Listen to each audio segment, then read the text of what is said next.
Number 50।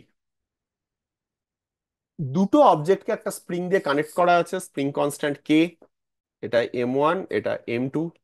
Initially জিনিসটা একটা frictional সারফেসের উপর রাখা, ফ্রিকশনলেস সারফেসের উপর রাখা আছে। ডান দিকের অবজেক্টটাকে একটা ইম্পালস দেওয়া হচ্ছে, যার ফলে ও একটা ভেলোসিটি পাচ্ছে V0। মানে কত ইম্পালস দেওয়া হয়ে গেছে? নিশ্চয়ই M2 × V0।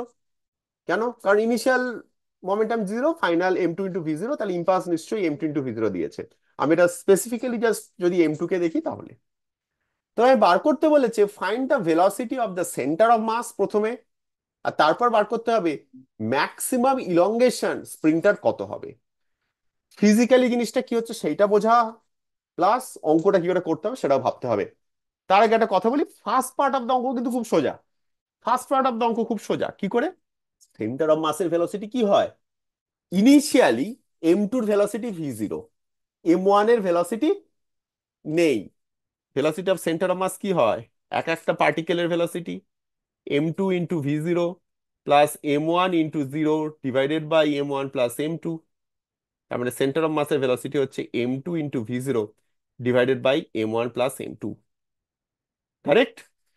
তোমার মনে হতে পারে যে M2 ভেলোসিটি যদি দেওয়া হয়, M1টা তো এক জায়গায় দাঁড়িয়ে থাকবে না, সেও তো ভেলোসিটি পাবে। পাবে, কিন্তু ইনিশিয়ালি যে ঘটনাটা ঘটে গেছে সেইটাকে তো আমি একটা স্টেট ধরতে পারি, সেখান থেকে তো এটা করতে পারি। এরপর M2-র ভেলোসিটি কমবে, M1-এর ভেলোসিটি বাড়বে। দেখো এরপর কি হবে, তুমি ইম্পালস দেওয়ার ফলে M2 ওদিকে ভেলোসিটি পেয়েছে, M1-এর উপর কিন্তু প্রথমে কোনো এফেক্ট নেই। M2 যেই ওইদিকে ভেলোসিটিতে মুভ করতে শুরু করেছে, সঙ্গে সঙ্গে স্প্রিংটার রিং এক্সটেনশন ইলংগেশন হতে হবে। শুরু করবে। হুম। কারেক্ট। স্প্রিং এক্সটেনশন হলে M2-র উল্টো দিকে একটা ফোর্স আসবে, M2-র ভেলোসিটিকে কমানোর চেষ্টা করবে। অন দ্য আদার হ্যান্ড, M1-এর উপর একটা ফোর্স আসবে ডান দিকে, যার ফলে M1-এর ভেলোসিটি আসবে। এই ব্যাপারটা কতক্ষণ চলবে, যে M2 কে কমানোর চেষ্টা করছে, M1 কে বাড়ানোর চেষ্টা করছে, যতক্ষণ স্প্রিংটা ইলংগেটেড হয়ে থাকবে ততক্ষণ। স্প্রিংটার, দেখো প্রথমে কিন্তু M1-এর ভেলোসিটি কম M2-র থেকে, তাই না? অনেক কিছু কথা বলছি, কিন্তু প্রথমে M1-এর ভেলোসিটি M2 থেকে কম, M1-এর ভেলোসিটি আস্তে আস্তে বাড়বে, M2-র ভেলোসিটি আস্তে আস্তে কমবে।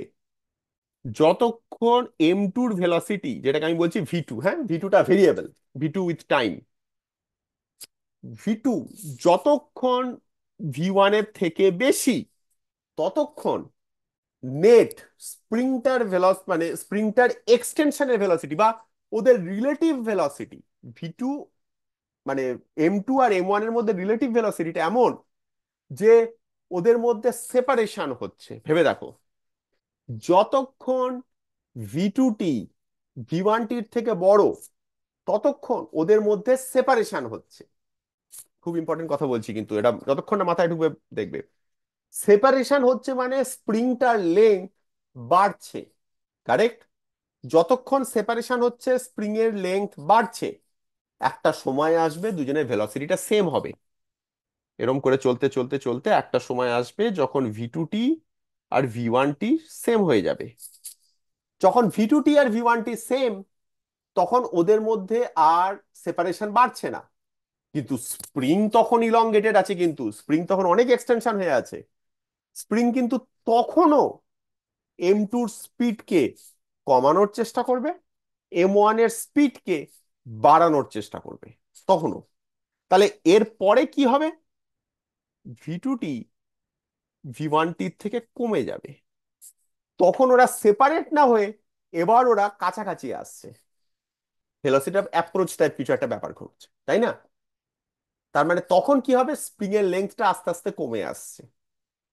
বলেছে স্প্রিংটার ম্যাক্সিমাম ইলংগেশন কত হবে। তাহলে ম্যাক্সিমাম ইলংগেশন যখন, তখন আমি কোন কন্ডিশনটা পাবো? V1T = V2T। কারেক্ট। দুজনের ভেলোসিটি তখন সেম হতে হবে। ওকে, ধরে নাও V1T = V2T V সেই সময়। ওকে, এবারে এক্সটার্নাল কোনো ফোর্স কাজ করেনি, তাহলে initial momentum must be equal to final momentum. Initial momentum কত? M2 V0। ফাইনাল মোমেন্টাম কত? M1 plus M2 × V। তাহলে ম্যাক্সিমাম ইলংগেশন যখন, তখন V must be equal to m2 v0 divided by m1 plus m2। দুটো অবজেক্টেরই same velocity, ঠিক আছে? আমি দুজনে ভেলোসিটি পেয়ে গেলাম। এইবার তোমরা বলো তো, এইবার বাকি আমাকে তো বার করতে হবে ম্যাক্সিমাম ইলংগেশন। এটা কিভাবে করতে পারি? এবার আমি কি করব লজিক্যালি? কি কি আমার হাতে আছে? মোমেন্টাম, মোমেন্টাম আমি ইউজ করে নিয়েছি, এনার্জি আর সেন্টার অফ মাস। এবার ভাবো এনার্জি দিয়ে কিছু করা যায় কি? ইনিশিয়াল এনার্জি হচ্ছে half m2 v0 square, final energy হচ্ছে half m1 v square plus half m2 v square. Extension যদি এক্স ধরি তাহলে হাফ কে এক্স স্কোয়ার, এই এক্সটাই বার করতে হবে আমাকে। হাফ গুলো সব কেটে দিয়ে আমি লিখতে পারি K X square is equal to m2 v0 square minus m1 plus m2 v square. V square মানে m2 square v0 square divided by m1 plus m2 whole square.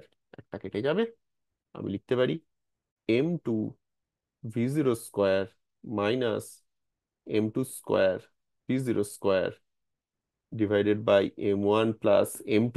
Solve করে নেওয়া, ব্যাস অঙ্ক হয়ে গেছে। m1 m2 v0 square plus m2 square v0 square minus m2 square v0 square divided by m1 plus m2, কেটে গেল। x is equal to 1/k times m1 plus m2 ওপরে m1 m2 v0 square under root.